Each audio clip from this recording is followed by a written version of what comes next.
Instagram ijtimoiy tarmog'imiz orqali fuqarolardan ko'plab savollar kelib tushmoqda. Ushbu savollarga video shaklida javob berishga harakat qilamiz. Men o'zimga yaqin qarindosh bo'lmagan, begona odamga tegishli avtomashinani ishonchnoma orqali boshqaraman. O'rtoqlarim bilan ko'p uzoq joylarga boraman.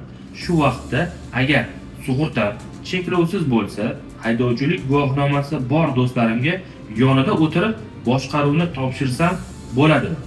Ha, bunday holatlarda haydovchilik guvohnomasi bor insonga siz yonida o'tirib transport vositasini boshqarishni topshirishingiz mumkin. Asos O'zbekiston Respublikasi Vazirlar Mahkamasining 2022-yildagi 172-sonli qarori asosida tasdiqlangan yo'l harakati qoidalarining 8-bandi 10-xat boshisi.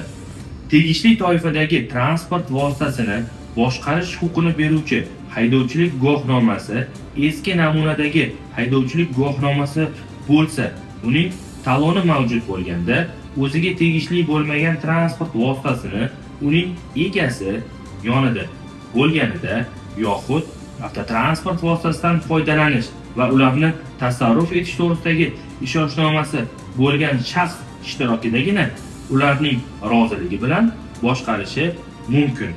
Agar transport vositalari egalarining fuqarolik javobgarligi majburiy sug'urta qilish bo'yicha sug'urta polisi ushbu transport vositasidan cheklanmagan shaxslarning foydalanishini hisobga olgan holda tuzilgan yoki transport vositasini boshqarayotgan shaxs sug'urta polisida ko'rsatilgan bo'lsa deb ko'rsatib o'tilgan.